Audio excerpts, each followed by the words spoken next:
Now, a quote that I love from Seth Godin, who is a marketing genius, he said, "People do not buy goods and services. They buy relations, stories, and magic," right? So if you were able to watch, the other workshops, you should know by now the importance of branding, right? The importance of building a brand around your business. And so again, going back to the quote from Seth Godin, just understanding it isn't just about your products. It isn't just about your store even, right? It's about everything. It's about the brand. It's about the message. It's about the story. It's about your journey, and etc. All right.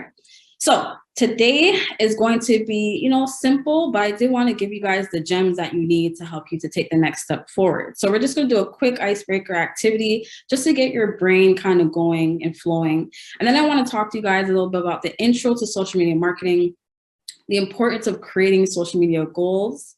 We're going to talk about how to choose your social media platforms, right? Because even though there's 8 to 10 platforms, doesn't mean that you have to be on all of them. We're going to talk about choosing your social media strategies, how to create your social media content, and then of course we're going to have Q&A and then closing. However, I like my workshops to be fully engaged. So if you do have any questions throughout as I'm talking on any slide or topic, then you can put them in the chat box and then I'll get to them as we're going along. Okay? All right, awesome. So just a little brief background into who I am. My name is Brooke Wright. My business is Creative Cloud and Behind the Biz. My journey overall did start in 2016. That's when my entrepreneurship journey started. I was running a social media management boutique full-time for about 3 to 4 years. And I was working with, all kinds of different entrepreneurs and freelancers and personal brands. And so I was doing that full-time up until 2019, but I decided to close down the business because honestly, it just wasn't really a passion of mine anymore. Specifically, helping businesses to create content and market content and things like that. And so I wanted to focus on what I do love, what I am passionate about, which is what I'm doing right here today in front of you guys, is facilitating workshops, public speaking, etc. All right. And so I've been doing that now full time since the pandemic. And I've been blessed to work with TEDx Ryerson here in Toronto. I've worked with my Main Street, Digital Main Street. I've been able to work with the city of Toronto, and the list goes on. So my overall focus really is just helping businesses and brands to build profitable brands. All right, now let's get into it. So the icebreaker activity I want you guys to do is to simply just get clear on why do you love social media, right? And the reason I want to do this is because I feel like there's so much negativity around the concept of social media, right? A lot of businesses and entrepreneurs feel like it's this overbearing task or responsibility, right? And so I'm all about shifting the mindset and shifting how we see and perceive and believe in things, right? So I want us to shift our mindset to looking at the positive of social media, because even though there are a lot of negatives, there also are a lot of positives, right? And so for you, I want you to think about number 1, name one thing that you actually do love about social media, right? You can write this on the chat box if you want to. It's up to you, but it's more so of a personal thing. But just name one thing you love. Actually, no, sorry. Write it down in the chat box. I want everyone to get to know each other. All right, so name one thing you love about social media. Name one thing you love doing on social media. And this could be like so many different things, right? There's no right or wrong answers. And then last but not least, name one brand that you love following on social media. And it'd be amazing if you could think of a brick and mortar brand, but if not, that's okay. Think of any brand. So one thing you love about social media, one thing you love doing on social media, and one brand you love following on social media. So I'm just gonna say some answers so far. Staying informed, that's a good one. Yeah, it can be fun. Being able to connect with people. Yes, I say that all the time. That's one of the beauties of social media, right? We're able to now connect with people all over the world in the snap of a finger, and I think that can be such a positive and also negative thing. You learn about new things, yep. Connection, yep. Creating beautiful posts, yep. Connection, yes. I love how you are using the word connection. That's my favorite word when it comes to marketing and branding, because it's all about that connection, right? That connection you create with your audience, your target market, etc. I follow competitors. Yes, that's important. All right, awesome. Thank you.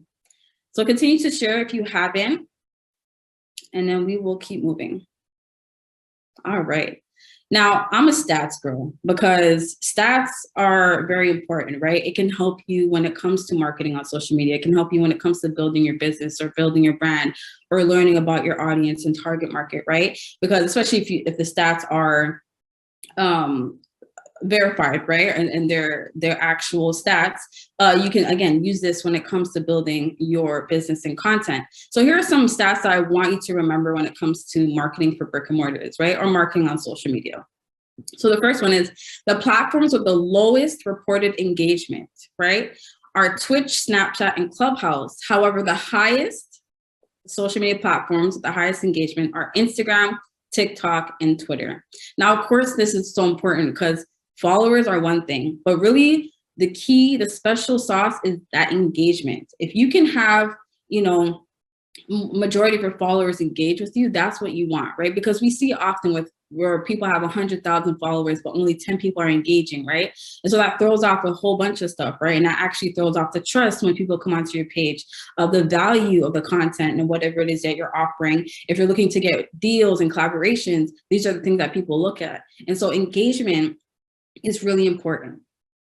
Number two, short form videos is the top social media format used by 54% of social media marketers, followed by live streaming, live audio chat rooms, and user-generated content, right? So just again, videos. Video marketing is one of the top marketing avenues that you can take. I believe the next stat that I should have included here was 80% of consumers base their purchasing decisions off of videos, right? And that's something else you can look into. So just understanding the importance of videos, right? They're very important, especially as brick and mortars. You have so many options when it comes to videos. You could take videos of your store, videos of your staff, behind the scenes, on the way to the business, unlocking the business, closing down the business. Like, there's so many opportunities when it comes to videos for brick and mortars. Number three, 44% of users shop for products on Instagram. 44%. Now, I want you to keep this in mind because that's basically 50%, right? And if you guys don't know the newest numbers for Instagram, they passed the mark of 2 billion users this year. So imagine half of that, 1 billion people use Instagram to shop for products. That is a must, right? That's something that we need to know, especially if you are a brick and mortar or if you're selling products online. Okay. And it also says 28% of those shopping activities are pre-planned. And the last one is in 2021, a survey conducted by HubSpot, Facebook was ranked #1 in social media investment, highest quality leads, and return on investment for paid ads, right? So for those in the marketing world, you should already know this. Like Facebook is definitely the #1 space, I guess, when it comes to advertisements and getting a higher ROI on your advertisements. So definitely Facebook is for that. But if you don't know, then now you know. So if you are on Facebook, start to look into that, Facebook advertising. All right, now let's get into the intro of social media marketing. And the reason why I want to break it down is because, again, we just throw out these words a lot, social media marketing, social media engagement, and stuff like that. And a lot of people don't actually understand what they truly mean, right? So I wanted to show you the difference when it comes to the different blocks or elements under social media marketing, okay? So understand that since brick and mortars have an extra step that you want to take when it comes to your audience, right? Because you have an extra step versus e-commerce brands. You want people to not only follow you on social media, but you want them to also visit your store, right? So because of that, it is important for you as a brick and mortar to get clear on your goals, your plans, and the best social media platforms for your business, which of course we're going to talk about today, right? So also understand though that each component of social media marketing and the elements that fall under each, because again, they are different, right? And so you're not just coming to social media, you're not just marketing on social media. You have to understand that there's different elements that fall under this umbrella. You have to focus on the content, the community, the engagement, the advertisements, and things like that. Okay, so intro to social media marketing. What is social media marketing? First, it's tied under online marketing, also known as digital marketing, right? Which, according to Neil Patel, is the process of advertising any kind of good or service to potential consumers via digital strategies, right? So here are some examples: SEO, search engine optimization, search engine marketing, social media marketing, which is what we're going to talk about today, of course, content marketing, social media ads, and email marketing. So, pretty straightforward. Online digital marketing is you pretty much marketing yourself online.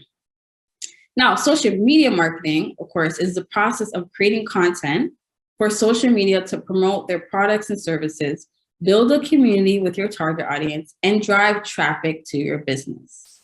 All right, and that's according to HubSpot. And so some examples of that social media marketing could be content creation, of course, content marketing, engagement marketing, social media advertising, influencer marketing, and then social media SEO, right? And we're going to break that down. Just understand that there is two kinds of SEO to focus on as well. So let's break it down some more.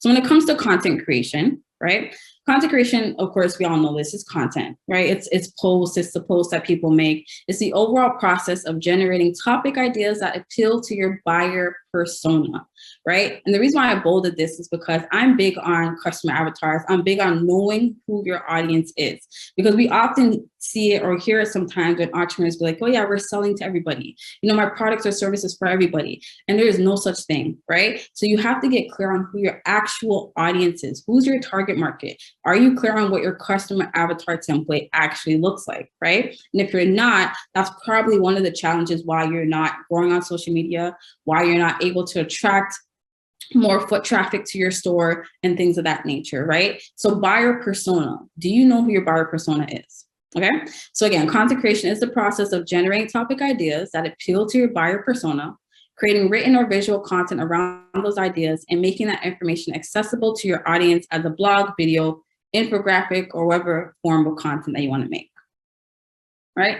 Now, content marketing is a marketing strategy behind the content, right? It's the strategy used to attract, engage, and retain an audience by creating and sharing relevant articles, videos, podcasts, and other media, right? So of course, this approach establishes expertise, promotes brand awareness, and keeps your business top of mind when it comes to buying what you sell, okay? So pretty straightforward, content marketing of the content.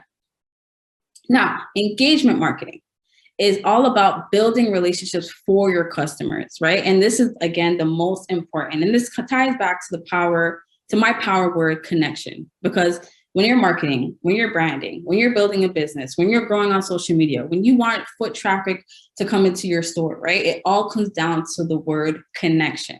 Are you connecting with your people? Are you connecting with your audience? Are you actually connecting with your target market, right? And that goes through everything, your content, your products, your services, your message, your story, your vision, right? Are you actually connecting with people? Because when you do, then that's where that engagement is going to come, right? That's when your brand ambassadors, your brand advocates, your business advocates and things like that, that's when they're going to come, is when you get that connection. Okay, so engagement marketing is all about building relationships with your customers, right? Engagement marketing strategy engages customers directly. It encourages and invites your audience to participate in the evolution of your brand or brand experience. It is known when brand and consumers connect, okay?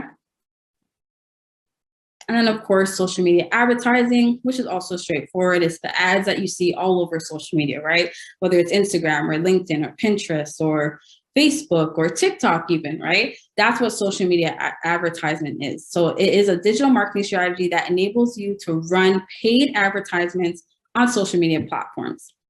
The strategy involves paying to promote content on social media sites to reach interested leads and to get them to check out your business, okay? So of course, this is another avenue that our marketing strategy that a lot of marketers use. But again, we're gonna talk about this later to see if this does apply to you. Should you use social media advertisements, right? And most of the time, yeah, you should, because why not? Especially if you're locally, you should be using social media ads, targeting your local community, right? And then retargeting the people that engage with the ads, retargeting the people that engage with your page, retargeting the people that follow you and things like that, okay? Okay, and then influencer marketing, as we all know, right, involves brand collaborations with online influencers to market a brand's products or services. Some influencer marketing collaborations can be less tangible than that by simply working with influencers to improve brand recognition, meaning, you don't have to necessarily always give something to do an influencer marketing strategy, right? You don't have to give a product, you don't have to give a service or anything for free. Sometimes it could just be a collaboration. Maybe you're having an event and you want them to come speak. There's so many different ways that you can tap into influencer marketing, okay? But this is obviously another way that we see all kinds of brands, you know, build their social media followings, grow their social media engagement and things like that, okay? Now, social media SEO, and there's two kinds. So this is the first one. So social media SEO is the activity that boosts your website's organic traffic through organic search and improves your page rank on the search engine result page to ultimately increase your website exposure. So this just simply means that your content, your social media platforms, your blog, etc., right, gets picked up through Google based off whatever it is that someone is searching for. So for example, if I'm in Toronto and I'm searching for sushi near me, or, you know, the best sushi restaurants in Toronto and things like that, right? Based on your social media, if you are effectively growing your social media, right, with the SEO and your content and things like that, then your page or your website should be able to pop up on Google when I'm searching for that, okay? Now, the second type of social media SEO, in my words, is the practice of combining social media and SEO strategies to improve your position, in social media searches, right? To ultimately increase your social media reach, following, engagement, website traffic, and conversions. So what that more looks like is someone actually going on social media, right? So you pick up your phone right now, you're going on Instagram, and again, you're searching for sushi restaurants, right? You're searching for a mindset coach. You're searching for a yellow dress. You're searching for charcuterie boards, right? Whatever it is that you're searching for when you go on social media, that's what the social media SEO is. So when someone types in sushi restaurants Toronto, is your page going to pop up under the followers in Instagram, right? Is your page going to pop up in the LinkedIn search and etc.? So that's what social media SEO is versus Google SEO. Okay. All right, let's quickly check the chat box. Oh, awesome. All right, here's some more stats that you need to know if you are serious about growing your brand on social media, okay? Number one, Pinterest. 7 in 10 pinners, 7 in 10 pinners say that Pinterest is their go-to place to find products or services that they can trust, okay? And I'll share this with you that I actually, I spoke to someone on the Pinterest team a couple of weeks ago, and this I will tell you is actual fact. And their numbers when it comes to the number of pinners, right? The number of people on Pinterest that actually purchase through Pinterest is high, right? And so Pinterest to me is like one of those undercover social, maybe not undercover, underrated social media platforms, because a lot of people, I'm one of those people, I'm a pinner, you know, so I go on social, on Pinterest myself.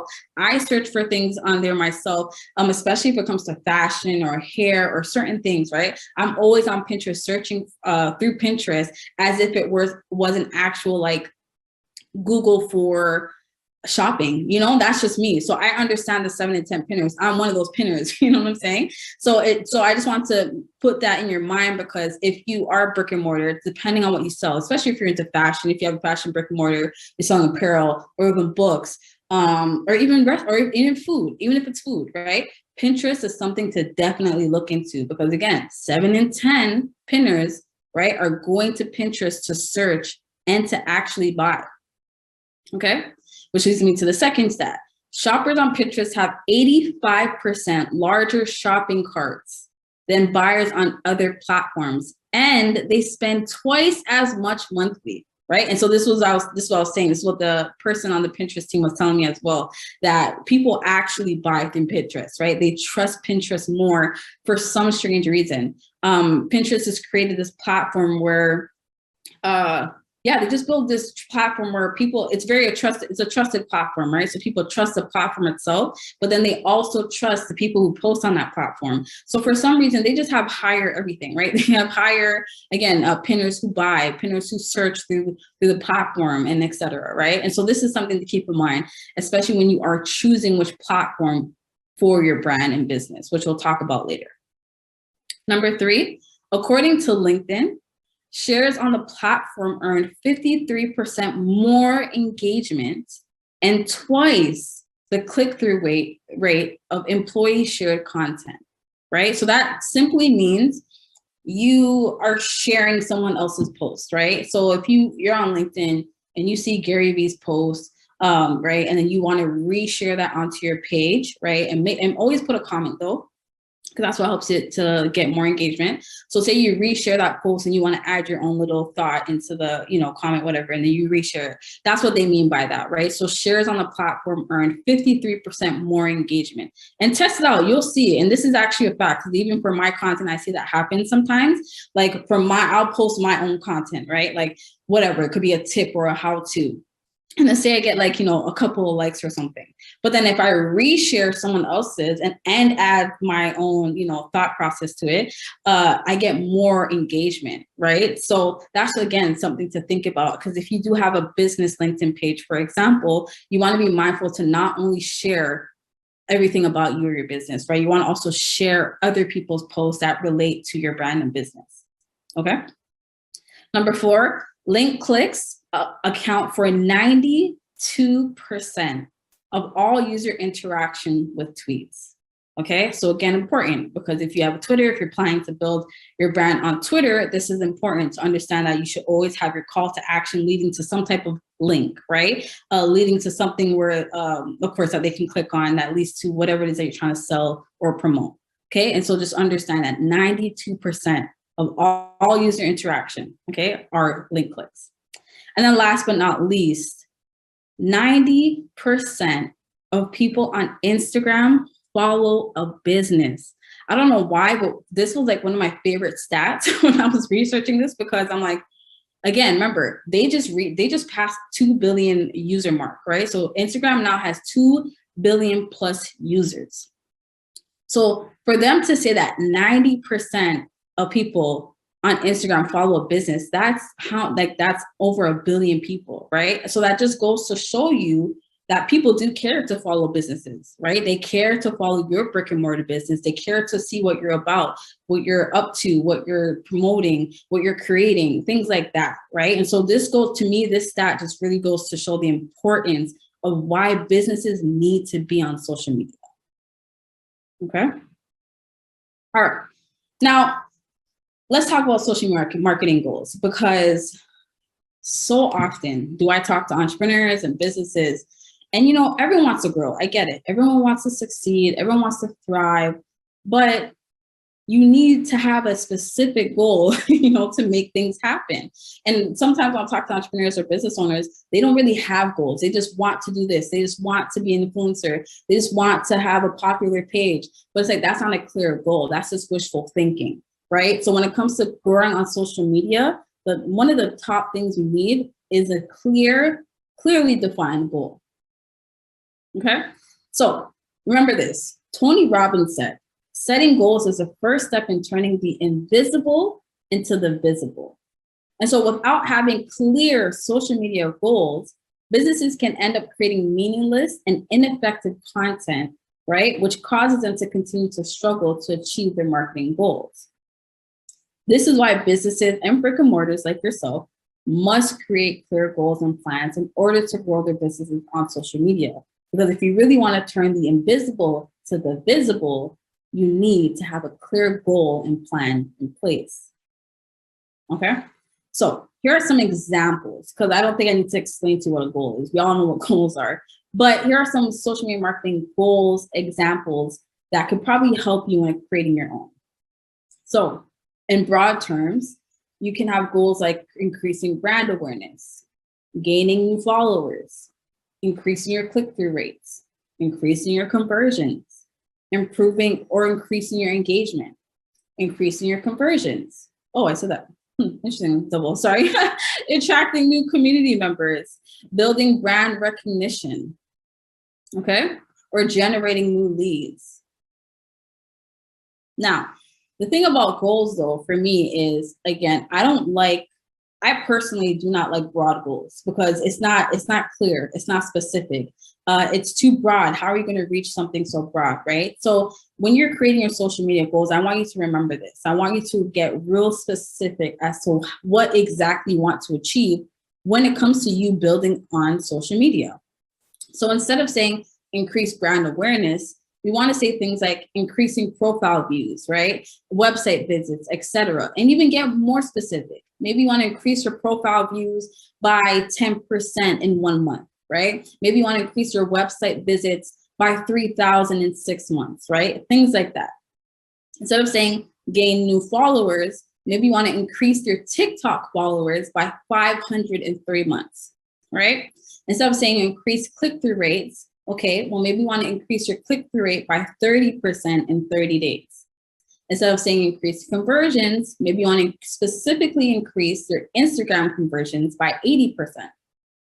And remember, these are all just examples, right? So your goals are going to be completely different or maybe the same, right? But they're just examples just to get you thinking, right? Because I know probably some of you have been doing the broad side, right? Yeah, I just want more followers. Yeah, I just want to post more. Yeah, I want this, I want this. But what is it exactly do you want from social media, right? Because you can definitely benefit from social media if you are taking the right steps, okay? Instead of saying improving or increasing engagement, get more specific. Maybe you want to increase your LinkedIn business page engagement, right? Instead of generating new leads, maybe you want to sign up 100 new leads through X, Y, and Z, whether it's your email subscription, maybe it could be a landing page, a sales page, generating new leads through your link tree or whatever the case may be, right? Instead of saying attracting new community members, you want to say maybe you'll host a monthly challenge to build your Facebook group, right? I see a lot of people doing things like that. Instead of saying build brand recognition, maybe you specifically want to partner with a Twitter influencer to host daily spaces, which is another actual strategy that I see people using. And there's actually a specific person that I know on Twitter who has been using this strategy and has worked out for them really, really well. Okay, so these are just examples though. So if you don't have your social media goals, or if you don't actually have clearly defined goals, I want you to start to write them out right now. Like, what do you actually want for your brick and mortar? What do you want for your business? Yeah, you're going to come on Instagram, you're going to create a TikTok, but what do you actually want when you do these things? What are your goals? And since we're in October, pretty much mid-October, everyone's different when it comes to timelines, but create a goal between now and the end of the year, right? Focus on that. Let's just focus on ending the year strong. What's something that you can do for your brick and mortar social media pages by the end of the year, right? And create a goal based on that. Then create a goal for 20 to 23 and etc. Okay. So we're just going to do a quick activity. This is for you only, so you do not have to put it in the chat box. We're just going to do a quick social media marketing goals activity, just to again get you actually taking action in creating your goals. All right. So first things first, I just want you to take just a couple seconds, if you haven't already, to think about what is it that you actually want to achieve. So again, it can be between now and the end of the year. It can be just the month of November. It can be next year, whatever. But what do you actually want to achieve? And go back to what I was saying earlier. Don't make them broad and make it specific. Right? If you want to build brand awareness, what does that look like? If you want new leads, what does that look like? If you want to increase your online to offline foot traffic, what does that look like? Okay, so write down at least one goal right now. Okay. Now, who are you targeting? Again, this goes back to customer buyer persona, right? If you're not sure on who your customer avatar is, who your audience is, who you're actually speaking to, because you are not speaking to everyone, you are speaking to a certain demographic.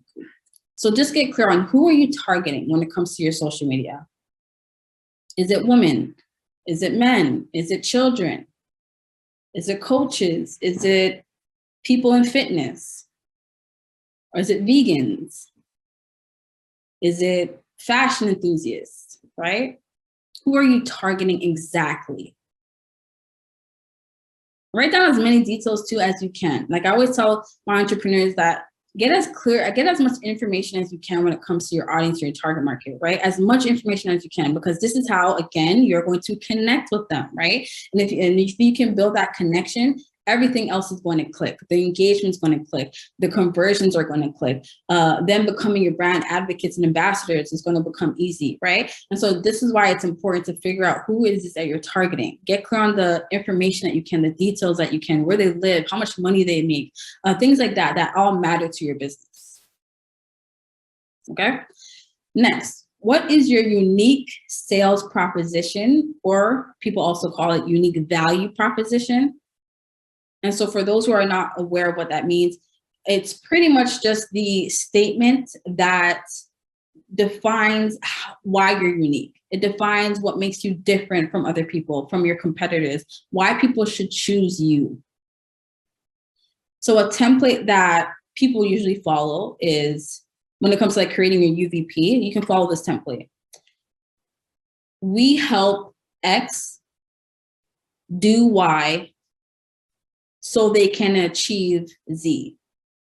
And of course, you're going to play around the words, right? Because it can be, we provide, fitness enthusiasts with a spa-like gym so they can have better workouts that increase their self-awareness or something. I'm just making up on the spot, you know what I'm saying? But something like that is pretty much what you want to get down to when it comes to your UVP. What makes you unique? What makes you different? Why should people choose you? Okay. Now, what are your objectives when it comes to this goal? Remember, we're all tying it back to the same goal that you said here, right? So what do you want to achieve? I want to achieve 500% increase in profile views. Who am I targeting? I'm targeting mindset coaches. My unique value proposition is, whatever it is. And my objectives for this goal is, right? And just for those who, because I know sometimes it can get confusing for some people when it comes to goals and objectives. And so just a quick difference is your goal is your overall goal, right? Like I said, your overall result that you're aiming for. And the objective is the specific method you'll use to achieve that result. Okay? All right. And then the next question is, what content best aligns with this goal, right? So now if it's profile views, what content do you think best aligns with you achieving this goal? Is it reels? Is it short-term video content? Is it posts? Is it pictures? Is it Instagram lives, Twitter spaces? So many different ways you can do content. Is it blogs? Is it email newsletters?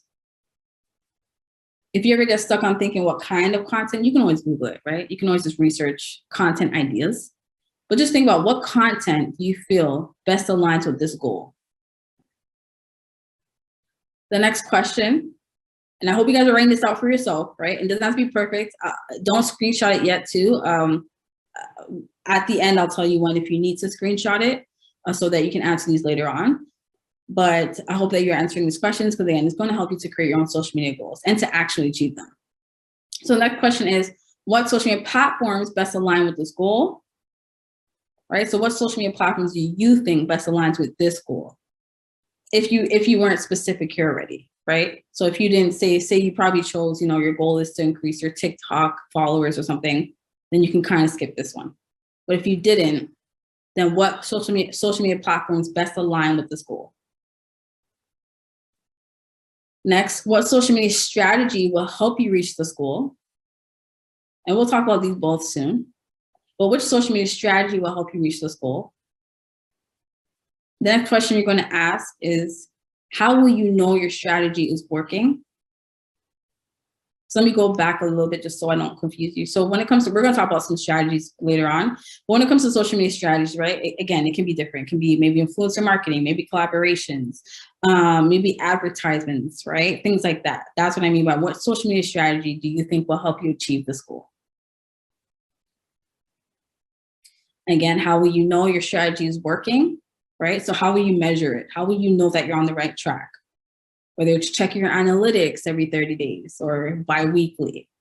You know, whether it's you seeing the growth happening, right? What are your milestones in between you reaching 1,000 followers on TikTok, right? How will you know that you're getting there? Oh, I'll know that I'm getting there because, you know, we reached 300 followers in 3 weeks of us making this goal, right? So clearly we're on the right track, that kind of stuff. Yeah. Next question is, do you have a timeline to reach this goal? Okay, pretty straightforward. You know, do you want to reach this goal in a month, 3 months, in a year, right? And that won't apply to everyone. Some people will have timelines, some people won't. Oh, sorry about that. Right? And then last but not least, what do you want or what do you need to achieve this goal? You know, do you need to outsource for anything? Do you need to hire anyone? Put a team together? Do you need to do some photography, some videography? What resources do you need? Do you need to purchase any softwares? Sign up for any subscriptions? Right? Anything like that. What resources do you need to achieve this goal? Because again, one thing I know for entrepreneurs, business owners is that they will create these goals and then not go through these questions, right? And then on their journey and process of achieving this goal, they'll get stuck at the first obstacle or get stuck at the first challenge because they didn't give themselves the opportunity to think long-term. They didn't give themselves the opportunity to see this goal and the plan and process, right? They didn't give themselves the opportunity to be like, okay, what am I actually going to need to make this happen? Right? So now you can screenshot the screen if you need to.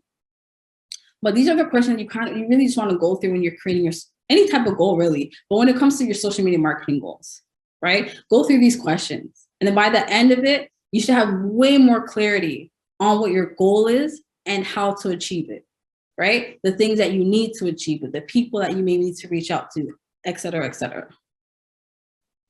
Okay? All right. Quickly check the chat box. Can I see it? Okay, so quick question. Carrie says, SEO can be pricey. Is there any other websites or companies that can do SEO on the cheap? So when you say SEO can be pricey, I'm assuming you mean hiring an SEO expert, right? If so, yes, they can get pricey. Is there any other websites or companies that can do SEO on the cheap? So it depends, right? Like if you want to do it yourself, there are, you know, softwares like Uber Suggest. I'll type it in right now in the chat box. Uber Suggest is actually by Neil Patel. That's a platform you can use to help you basically see the SEO spaces that you can improve on your website and things like that. So like if you want to do it yourself, you can look into softwares like this. There's more than Uber Suggest, but you can look into softwares like that if you want to do it yourself. If you're looking for a more affordable alternative, I would check out places like Fiverr, you know, Freelancer, Upwork, things like that. You can find, you know, SEO, what do you call it? Experts or SEO, you know, strategists and things like that on there for more affordable prices.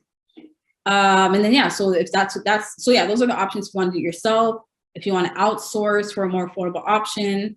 So yeah, I hope that answered your question, Carrie Small. Okay, awesome. All right, Kenny says, do you know who I talked to about getting my business on Google? Do you mean like creating your own Google panel? If so, you can do that yourself, actually. Just Google panel and just the steps or how to sign up for a Google panel, how to create your Google panel.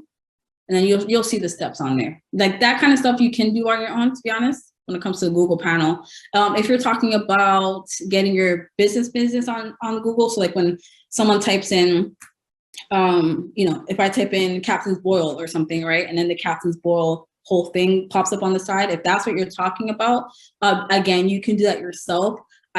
Don't quote me, but I believe it's called Google Business or Google My Home Business. Something down those lines. But pretty much you can, again, create this yourself. The only thing Google's going to ask you for is proof that your actual physical brick and mortar space. So what they're going to do is once you're filling out the information and stuff like that, they're going to ask you for an address to ship you like this, like kind of like card thing, whatever. I think it has like a code on it or something. Then they'll ship it to you just to make sure like you own this brick and mortar kind of thing. And then you have to go online and type it up, blah, blah, blah. But yeah, so that's pretty much it. So like Google panel, Google My Business. Yeah, thank you. It's pretty straightforward. Again, just Google it for the steps and you can fill it. You can literally do it like maybe under a half an hour. But yeah, okay, so hope that answered your question, Kenny. And then Laura said, if you have a WordPress blog, there's a plugin called Yoast SEO that is totally free that can help you do it. Awesome. Thank you for sharing that. All right. I don't have WordPress. So for those who don't have WordPress, like I have GoDaddy website hosting. So I know most businesses have like website hosting and not a WordPress. So for places like that, again, I use like Ubersuggest. I feel like that was like probably the main thing I use, to be honest, when it comes to SEO, will be Ubersuggest. And I also just do like my own research. Like if I'm typing in certain words or keywords, I want to see how far my own website is coming up and things like that. So I just do my own research like that. But Ubersuggest honestly is probably like one of the best softwares to use when you're doing it by yourself. Okay. All right, let's keep it going. All right. Now, with every social media goal, like I said, you need to have a plan, right? Because this is, again, another area that I see a lot of entrepreneurs and business owners, have challenge with or fail in because they have a challenge achieving their goals because they forget to create a plan, right? Again, I want 1,000 followers on TikTok, but then that's it. They kind of just leave it there and they just kind of go with the whim, which is kind of okay, but not really, because you're not going to get to your goal or reach your goal if you don't actually have a plan on how to get there. So after creating your goals, you want to create a plan. And for me, one of the best ways to create a plan that aligns with my goal is I like to use this ladder method, right? It's the ladder goal setting method. And pretty much what it is just like how you see on the screen here. You'll put your goal at the top of the ladder, right? Because that's what we're aiming for. We want to climb up the ladder, right, to success. So you put your goal at the top here. And at the bottom of the ladder is where you're going to put your first step, right? And what's the first step that you have to take? Okay. Or you can start with your goal here and then work your way down. So here's an example. Say your goal is to gain 100 new followers on IG, right, on Instagram. So that's the goal. Now, here are the steps that you actually need to take in order to get to that goal. This is just an example, by the way, right? So let's just say this brick and mortar said, you know what, this is our goal for November. We want to increase our followers by 100, on Instagram. Okay, well, here's the first step that they need to take. You know what? They realize that they're not really clear on who their audience and their target market is. That's why they're having a challenge, gaining new followers, building that engagement, and getting people interested in who they are. So you know what? They're going to start with creating their customer avatar template, right? Once they do that, they're clear on who they're talking to, they're clear on who their audience and market is, right? Now they want to create more content that actually relates to that customer or that target market group, right? Once they create the content, now they're going to create their call to actions, right? Because their overall goal is to gain 100 new followers. So they need to make sure that their call to action align with that. So call to actions for this could be, follow us, right? Something simple as that, right? Just follow. And actually for this goal, I would specifically tell this person to just make your call to action to visit your profile and follow you. Since that's what you want, you just want followers, just focus on that. You don't need to add 3, 5, 10 different call to actions. Just focus on the goal, okay? So once they're clear on what the call to action is, okay, sending people to our profile so they can follow us, right? Now they're going to schedule the content that they created. Okay, now once they schedule the content and that's going out, it's scheduling, it's posting, etc. Now they want to focus on finding 3 people to collaborate with who align with their audience, who align with their business and their branding, right? So that they can, so that they can cross promote to that person's audience, right? So an example of this could be like, say this business is a vegan restaurant. So if this business is a vegan restaurant, they're going to want to find obviously 3 vegans to collaborate with, right? Okay, now they found 3 local vegans in Toronto to collaborate with. They created the collaboration concept.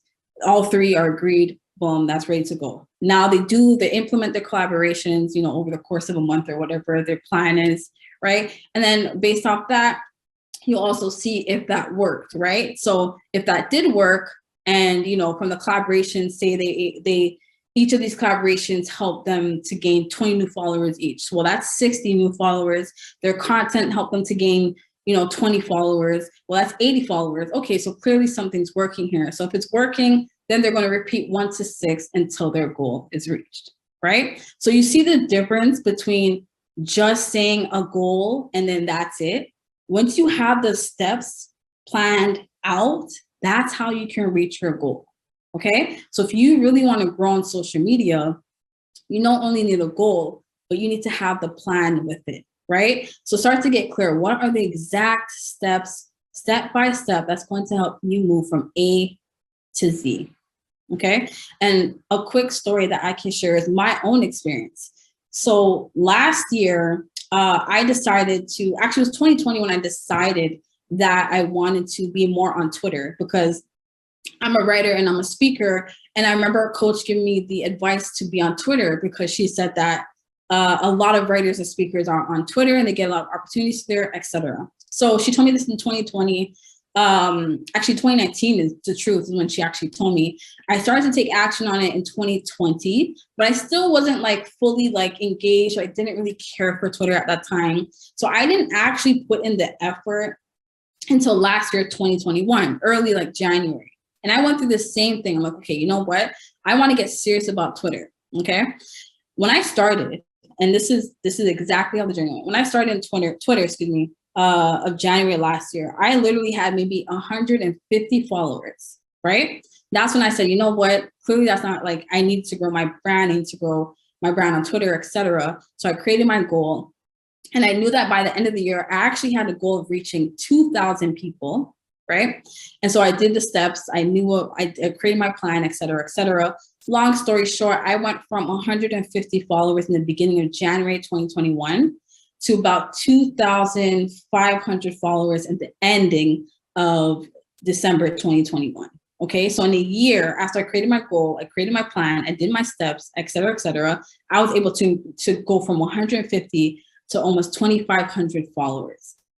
Okay, so I just wanted to share that story with you to show you the power of not just creating a goal, but creating a plan with it. Because when you have a plan, that's what's going to help you to get there.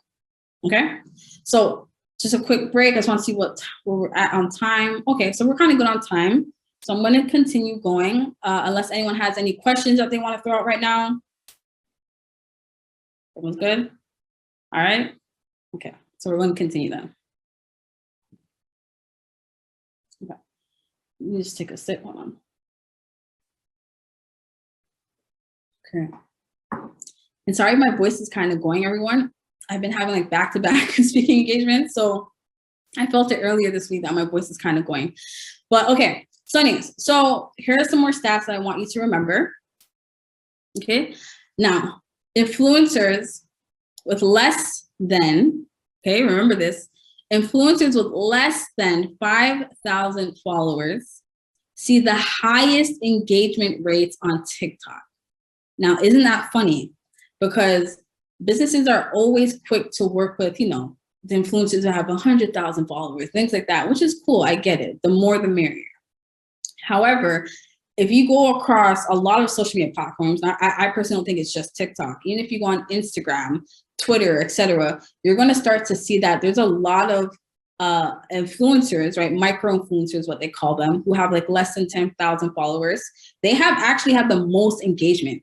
Their community, their audience is actually the most engaged with them, right? So just start to pay attention to that. If you are considering influencer marketing, don't just look at someone's followers. Go into their comments, see the engagement. Are people actually engaging with them? And not just on their celebration posts, not just on their posts that they look good, but on the majority of their posts. Are they engaging with them? Does their audience care what they're saying? Does their audience care what they're posting? Things like that. When you can find influencers who have good engagement rates, that's the key to that's the key to influencer marketing, right? To effective influencer marketing. So keep that in mind if you are thinking about influencer marketing. Start to give the smaller guys, you know, a chance, because again, they actually have one of the best communities nowadays, now one of the best engagement rates and one of the best audiences. Okay, so influencers with less than 5,000 followers see the highest engagements on TikTok versus macro influencers with up to 1 million followers. Okay. Next, 70% of TikTok users agree they feel a deeper connection to people they interact with on TikTok compared to other social networks. Now, I thought this was very interesting because we do know TikTok is mainly a Gen Z app, right?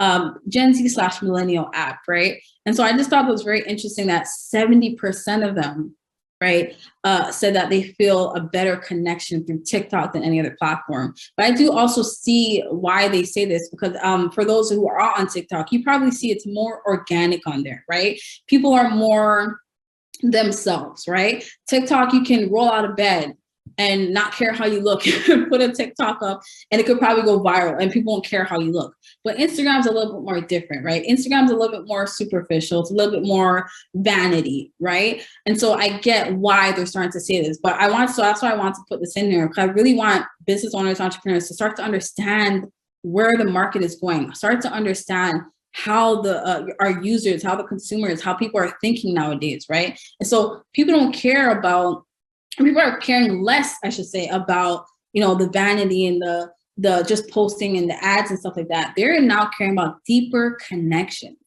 right? And so that's why I always go back to that word, connection, because that's what they care about. That's what your audience cares about. So don't just post, to sell and promote yourself. Find that connection with your audience.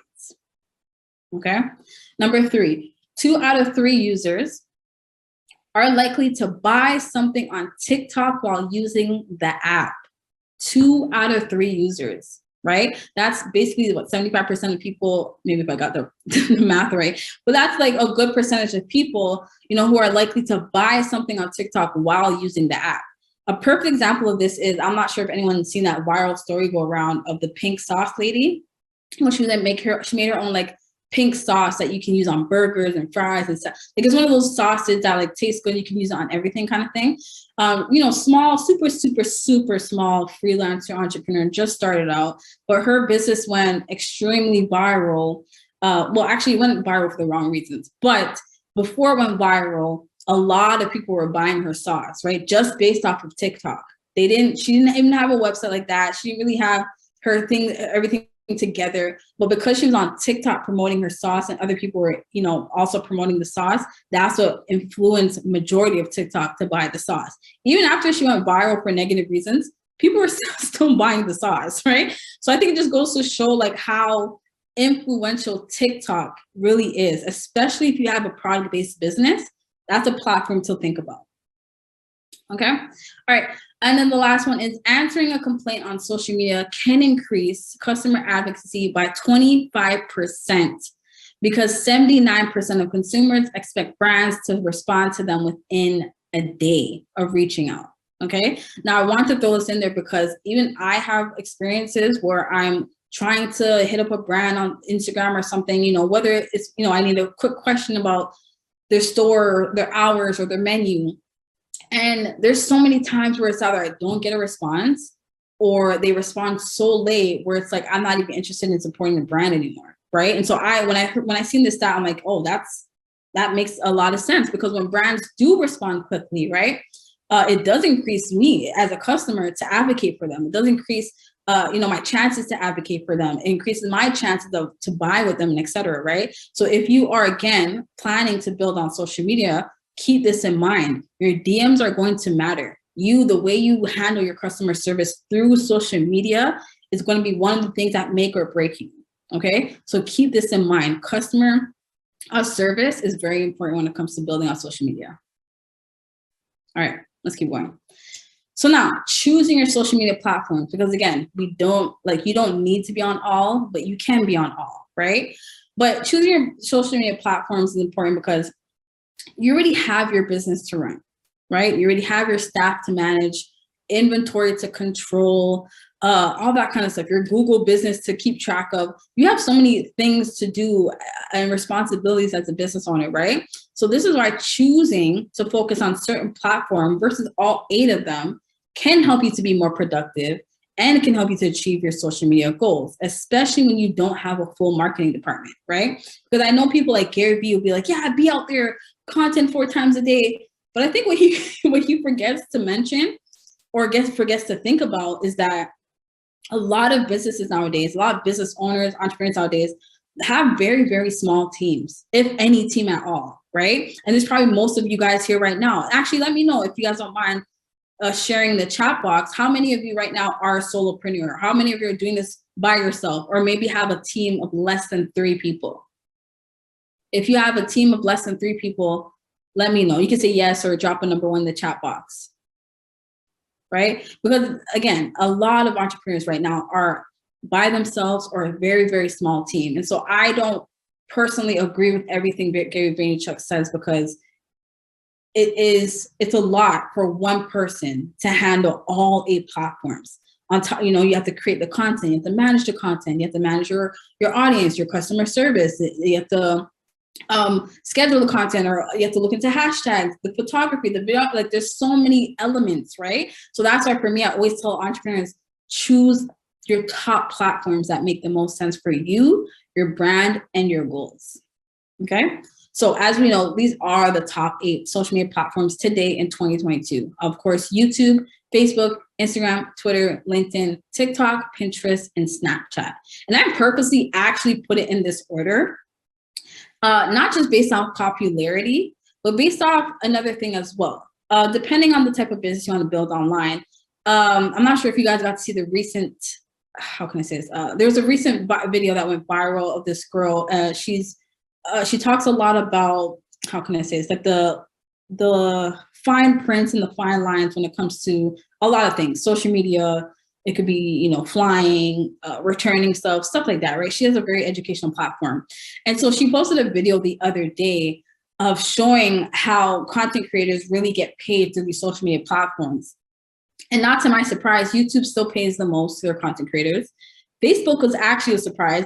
Facebook is second runner-up. Instagram's a third runner-up. And then Twitter, for those who know, is now starting to tap into monetization, avenues, right? I think they're still working on it. I think certain people have it. I know Super Follows is going on now, and things like that, right? So Twitter will be the next follow-up. LinkedIn, I don't think has any monetization avenues yet, right? Actually, TikTok should have came before both of these, but TikTok obviously has their monetization. Pinterest, I don't think has monetization yet. And then Snapchat, right? So again, just choosing your platforms. Which one do you think is the best that aligns with your business, your brand? Where is your audience? What is your goals and things like that? So let's break it down a little bit more.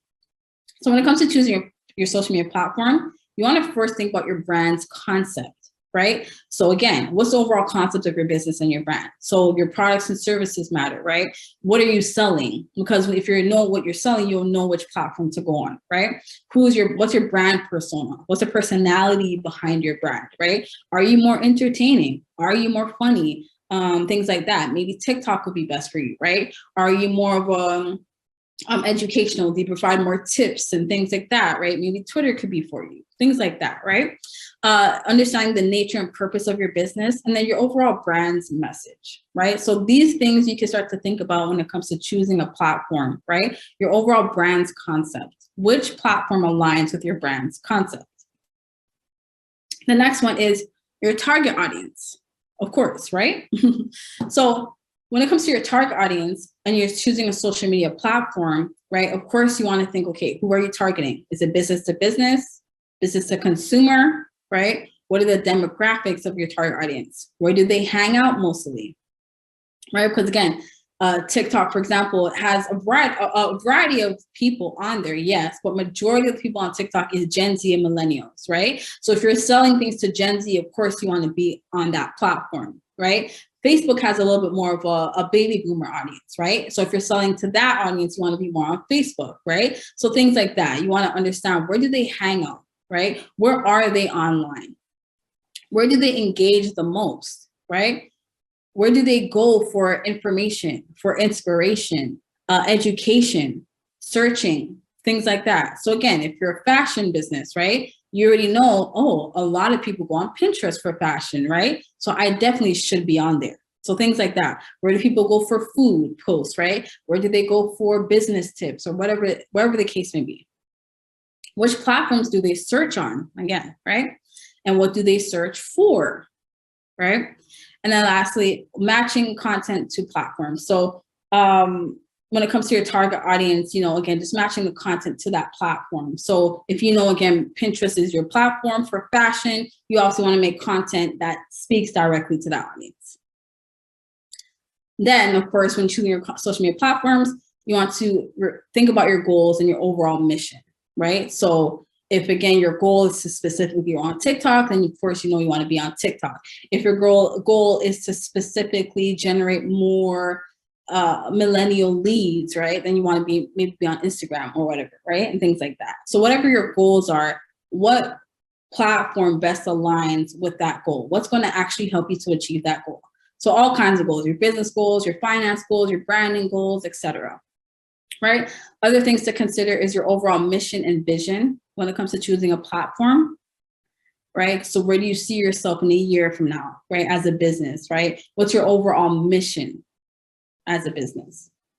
And lastly, align the platform benefits with your goals, all right? So again, each platform, like I was saying, has its own benefits, right? So if you want to tap into those benefits, then again, you want to think about each platform. Do you care to get monetization from YouTube? If so, then maybe you want to be on there. If you don't necessarily care about monetization, maybe you want to be on LinkedIn.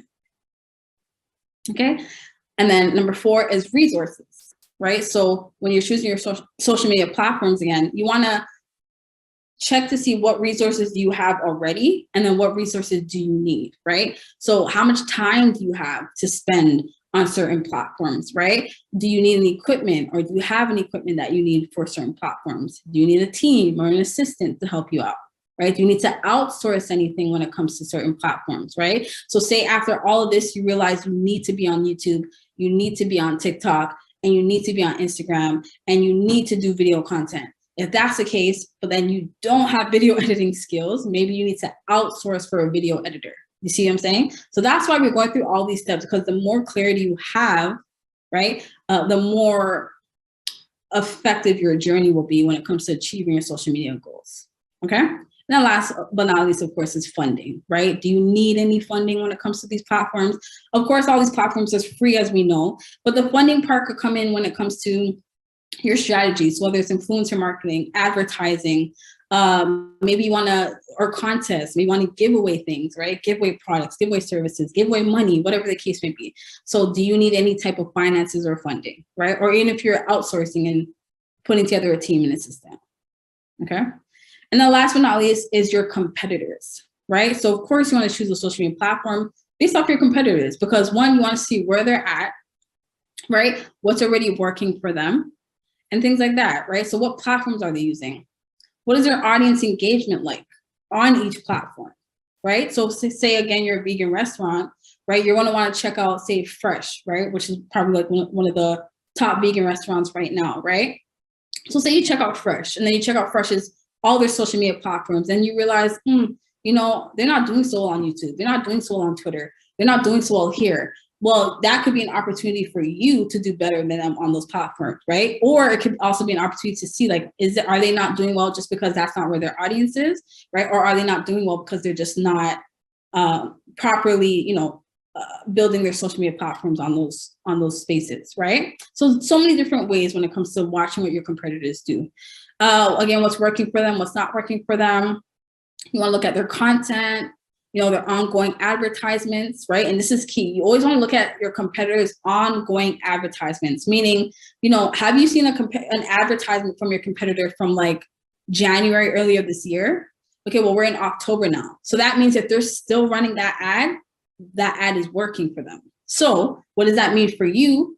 Take what's working, right? And look at what's working for them. Why is this ad working? Is it the copy? Is it the image? Is it, whatever the case may be, right? So you can look at your competitors to see what they're doing and gain inspiration from that, right? So again, especially if there's their advertisements and their ongoing advertisements, see why it's ongoing, right? Why is it working for them? You can also check out their frequency of posting, right? What's working for them, what's not. Or if they're only posting 2 times a week, well, hey, maybe you can come and post 3 or 4 times a week so that you can gain more brand awareness than them, right? You also want to check out their growth speed, meaning how fast are they growing on these social media platforms, or how fast did they grow, right? It's like, did they start their social media, say they started their Instagram page in 2020, right? So from 2020 to now, what was that speed like? What was that growth like? Right? When did they start to grow? When did that engagement start to increase? Right? Things like that. And then overall, you want to see their social media history, which ties into their growth speed, right? Again, if they started in 2020, what was the journey like for them on social media? Again, what worked for them? What didn't? When did they change? When did they pivot? Did they need to pivot, right? Or did people gravitate towards them from day one? Things like that, okay? All right. Now, okay, so let's speak this. All right, so choosing your social media strategies now. So this one we're just gonna kind of breeze through just because I think I also spoke about this in another video, which I think you guys have access to, okay? So we're just gonna speak through this, but if you have any questions, let me know. So when it comes to choosing your social media strategies now, right? Even though a certain strategy worked for another business, like I did say, like, you know, check out your competition and things like that. However, you do want to keep in mind, just because something works for someone else doesn't necessarily mean it will work for you, right? That's why I always tell people, don't copy, but get inspired, okay? So even though a certain strategy worked for another business, it doesn't mean that it will work for your business, but it also means that it could. So choosing the right strategy for your social media goals is key to achieving them, but you need to implement the ones that align with your business and your brand, okay? So here are some examples of social media strategies, and these are I would say the top social media strategies that marketers implement. So again, influencer marketing, advertising, collaborations, building a community, building their brand ambassadors, right? Or their team of advocates, or even affiliate marketers, right? Social media lives and spaces, contests, and then of course your overall content, right? So these are the different kinds of strategies that you can use to implement when it comes to building your social media. So for example, say your strategy concept is here. So say you choose influencer marketing, right? You want to go through the same kind of questions we went through earlier when it came to your goals, but it's just a little words are changed up when it comes to your strategies now, right? So what do you want to achieve? Again, what is your goal, right? So say we go back to the increase TikTok followers or IG followers by 100. So that's your goal. Where are you targeting? You know, I'm targeting millennials in the fitness industry. What is your unique value proposition? Again, we provide a spa-like experience, you know, for fitness enthusiasts. What are your objectives? What are objectives of X, Y, and Z? What content best aligns with this strategy and goal, right? What social media platforms best align with this strategy? What social media tools will help you with this strategy, right? And so let me just take a pause here. I think I'm going too fast. So when it comes to these questions, right, it's the same thing that like what social media tools do you need for your goal? But this time you're now getting clear on when it comes to your strategy. So for again, if you choose influencer marketing, your influencer marketing strategy may work for Instagram, but it may not work for Twitter, right? So that's what that means. Which platforms best align with this strategy, right? And again, what tools do you need to help you achieve the strategy? How will you know your strategy is working, right? How will you measure it? And do you have a timeline to implement this strategy, right? And then lastly, what do you need to execute the strategy? So again, example. So when it comes to influencer marketing, it doesn't matter what strategy you use. Influencer marketing, advertisements, collaborations, community building, you know, your brand ambassador marketing, affiliate marketing, social media lives and spaces, your contest marketing, content marketing, whatever kind of strategy that you decide to use, all of these questions still apply and it'll still help you to actually achieve your goal and to implement the strategy, right? So again, you want to go through these questions. What do you want to achieve? Who are you targeting? What is your youth key? What are your objectives? What content best aligns with the strategy and goal? What social media platforms best align with the strategy? What social media tools you need help with the strategy or will help you with the strategy? How will you know your strategy is working, right? Again, so like how will you know the contest is working? How will you know your social media lives and spaces are working? How will you know your community building strategy is working? How will you know the collaborations are working, etc., right? And do you have a timeline to implement this strategy? And what do you need to execute the strategy? Okay. So again, these are just examples of the strategies I gave you. There's some more, but these are the top ones that people use, right? So again, once you get clear on your goal, your plan, you can get clear on your strategy. Okay. Now, here are the last set of stats that I want to share with you today. Number one, 79% of people say that user-generated content on social media significantly impacts their purchasing decisions, right? So for those who don't know, user-generated content is pretty much just content that you get from your consumers and your audience. So the people that already create content around your product or service, right? So for example, if you have a restaurant, the people who come in, take picture of their plates and tag you, that's user-generated content, right? The people who come to your gym and use your gym and tag you, that's user-generated content. So any type of user-generated content that you get, you should definitely save that, and like to an actual, to stay organized, you should save that into like a file or some type of folder, whether it's on your phone or computer or Google Drive or something, just so it's easier to access, right? Because you do want to use this user-generated content for your own page, right? Post it for social media proof, to build that trust, to build that value, show people that, hey, yeah, there's other people like you who trust us, who buy from us, who support us, So definitely start to use more user-generated content if you're not. Number two, consumers are 6 times more likely to make a purchase from a product page that includes pictures from social media.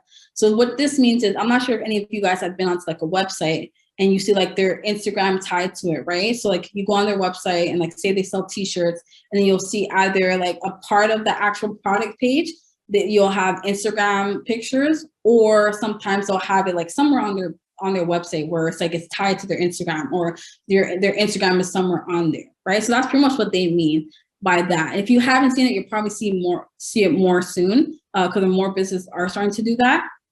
So just remember that if you do that for your own business. Understand that consumers are 6 times more likely to make a purchase off your website if they see that connection between your website and your social media. Number 3, 62% of TikTok users say that platform-specific branded content is the best way to connect to customers.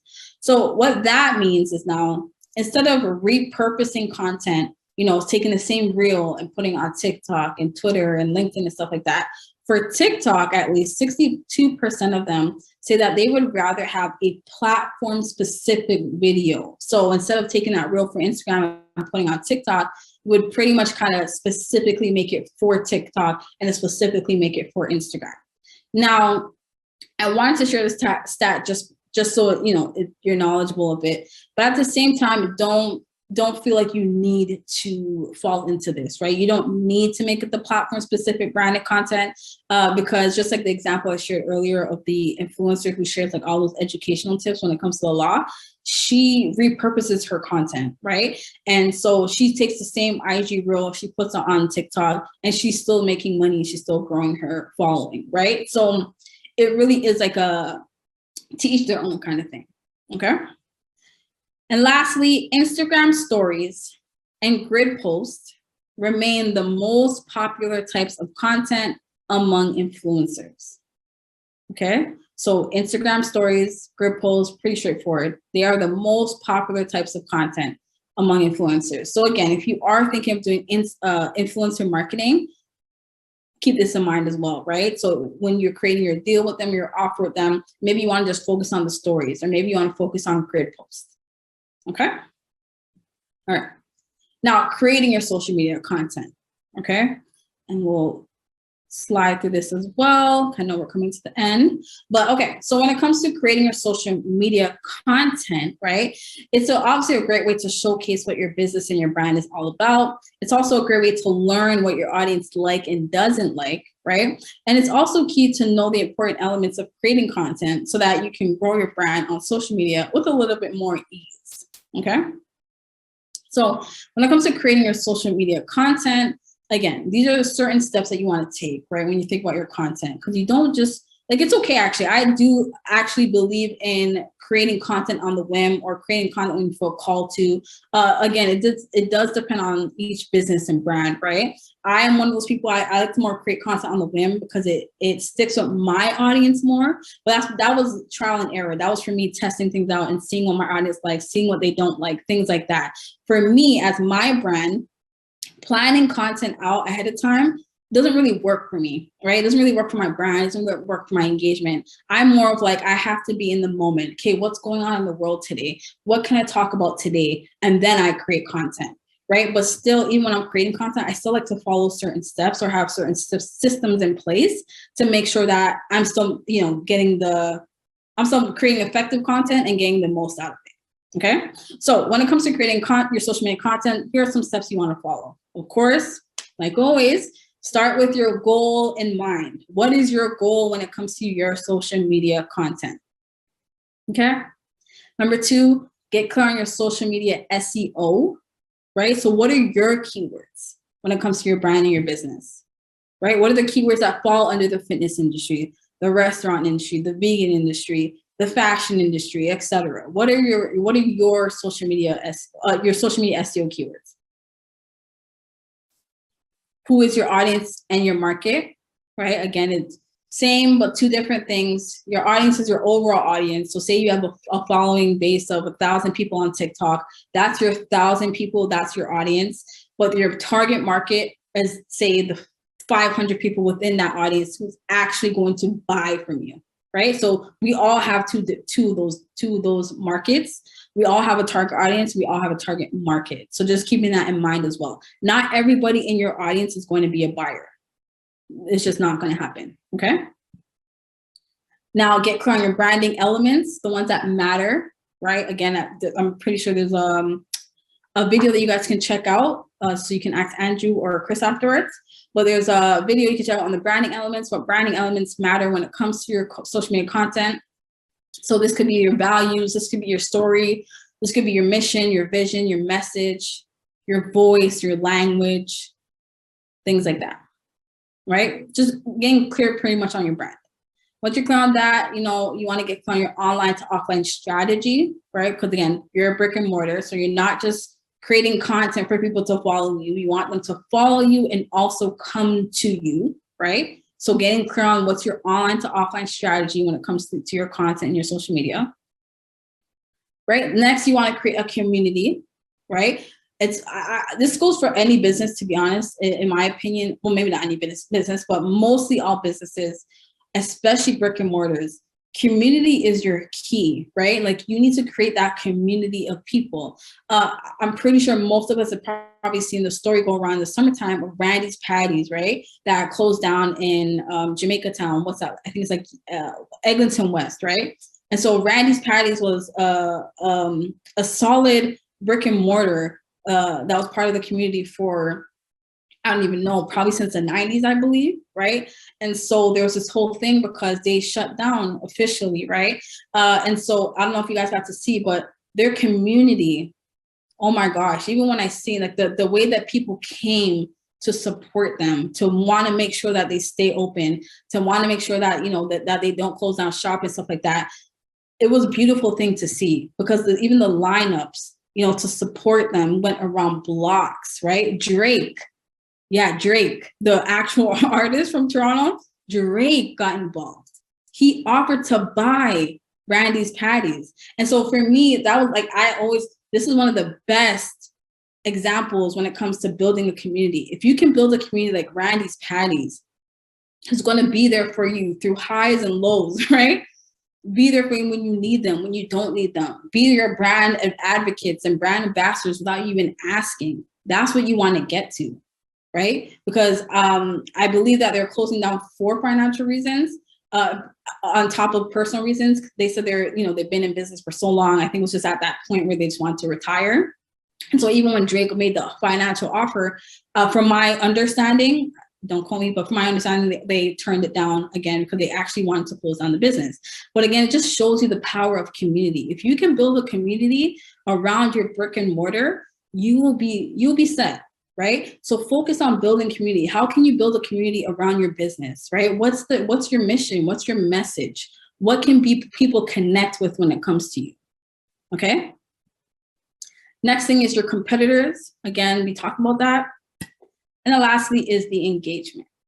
Okay, so really focusing on building engagement when it comes to your social media content.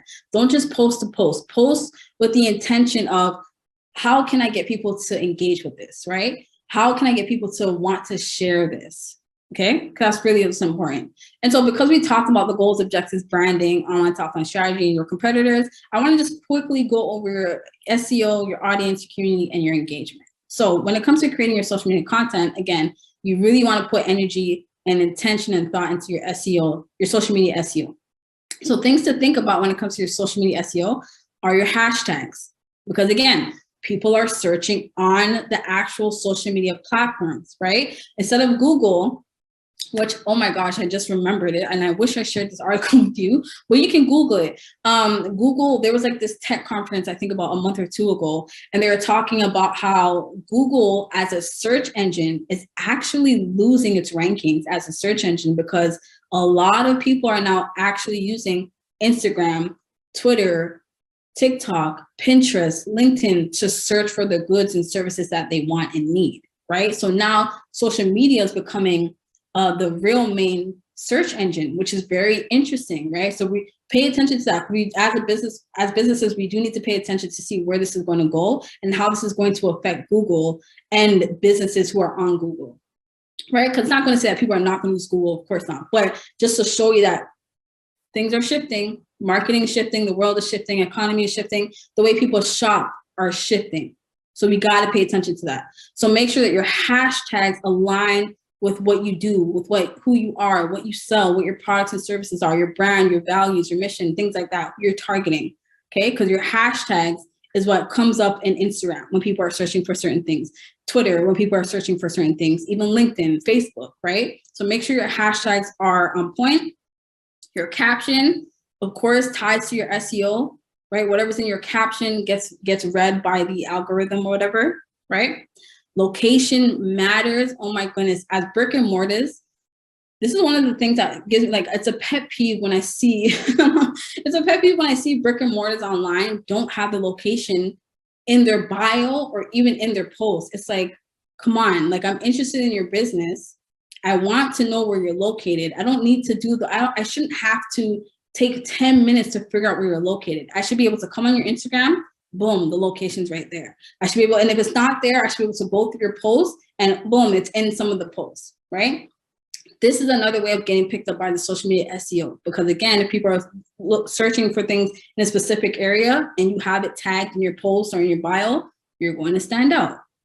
Next, your profile, username, and bio, again, of course, gets picked up by the social media SEO. And to be specific, the bolded part on every platform. So whether it's your LinkedIn, your Instagram, your Twitter, TikTok, I think it was a little bit more, yeah. So you know the bolded part, right? So when you go on your Instagram, for example, and then you have your bio, but right above that, you have that title and it's like black bold. So that part is the main part that gets picked up by the SEO, right? And that's why you'll see like a lot of coaches or authors or stuff like that, or speakers put their titles in that part, because that's the part that gets searched. So if you put your name, it's up to you, but no one's really searching for your name unless they know you, right? So, and your name should already be your username, but you really want to take advantage of that dark bolded part and put an actual SEO type of phrase or keyword, okay? So again, if you're a vegan restaurant, you want to put like vegan restaurant in Toronto, right? Or, spa gym in Toronto, whatever the case may be. And I'm just throwing them out there as examples. Okay, and then lastly, you want to think about your profile headline, which is pretty much what I was talking about. Your profile headline is the dark bolded part. Okay, so this, if you want to get picked up through social media SEO, through the search engines, things like that, these are the top things you want to focus on. Okay. Okay, so, unfortunately, it's not playing this video. I'll quickly go through this, but basically I just put a video just to show you guys exactly how it looks. So I went on Instagram just to do a quick search on looking for a yellow dress, right? So I typed in yellow dress, and so a whole bunch of options came up. And so I just wanted to show you, this is a video just to show you how it works. I found a whole bunch of yellow dresses, things like that, okay? All right, so we are going to quickly wrap this up. I know I'm going a little bit over time. Okay, so next thing you want to focus on when it comes to your social media content is your target audience, of course, your target market, and the overall engagement, right? So again, thinking about where they are, what do they talk about, what are their overall problems and challenges, what are their interests and desires, and then what are their dream results, outcomes, the solutions that they need, right? What goals do they even want to achieve, okay? So if you can answer these, if you can tap into these, somehow connect to these with your content, this is how you can create that connection as well, especially if you're solving a problem or solving a challenge for them, or providing some type of desire, right? And then of course your community, you want to build your own. Like I advocate for that. Everyone should have their own community, whether it's a Facebook group, a Telegram group, something where you have your own community, because you cannot rely on social media. We've seen the internet stop. We've seen social media stop, right? We've seen things like that stop. So you want to at least make sure you have your own email database, text marketing database, something where it's your own, okay? Build your own community, create your community name, create community benefits. You know, why should people even be a part of your community? Why does it benefit them? Create some events and networking, things that's going to keep them engaged. And overall, focus on your brand loyalty strategy. How can you make sure that people stay loyal to your brand? Okay. All right, awesome. So we're almost there. So I just want to share some social media marketing resources with you guys to help you on your journey. So these are some resources that I use as well that has helped me when it comes to creating social media content, and I help, implementing my social media marketing strategies and etc. So Canva, if you're not aware of it, I'm using it right now. This is what I use to create this beautiful presentation that you guys see. I also use InShot if you are going to handle your own videos, editing your photos. InShot is like a great app that you can use on your phone. If you're on YouTube, you want to create a YouTube platform, TubeBuddy for YouTube is amazing. It helps you to track your analytics, helps you to track your comments, all that kind of stuff, helps you to improve your overall YouTube. Linktree, Milkshake, these are great for like your link in bios, so like your own little mini websites if you have multiple links to share. Sprout Social, Later, and Buffer are all good platforms for social media scheduling, social media scheduling and your analytics. But my favorite, to be honest, is Sprout Social. It is a little bit more on the pricey side, so it depends on what your budget is. Then you have Anchor, you know, if you're into podcasting or anything like that. InstaSpacer, you know, to help you to space out your caption for Instagram, instead of it all coming together. And then Calendly, you know, of course, if you're into like booking, setting appointments, things like that. And of course, MailChimp, if you want to start your email subscription list, which you should. There's also other things like ConvertKit, Klaviyo, so many other ones, right? And then of course, you also have Stripe if you are selling things online. Okay, so here's some resources that can definitely help you on your journey. All right, so just to recap, and I will check the chat box soon, but just to recap, right, to grow your brick and mortar on social media, you need to, and you want to, set clear and specific goals and plans for when marketing online, right? You want to choose the right platforms that align with your business, your brand, your goals, and your overall mission. You want to choose the right strategies for your business based on your goals and the resources that you have. You also want to focus on creating content that increases your engagement, your community, and helps you achieve your overall social media goals. And then lastly, you know, to grow on social media, you also want to create content that improves your social media SEO so that people can find you easier. Okay?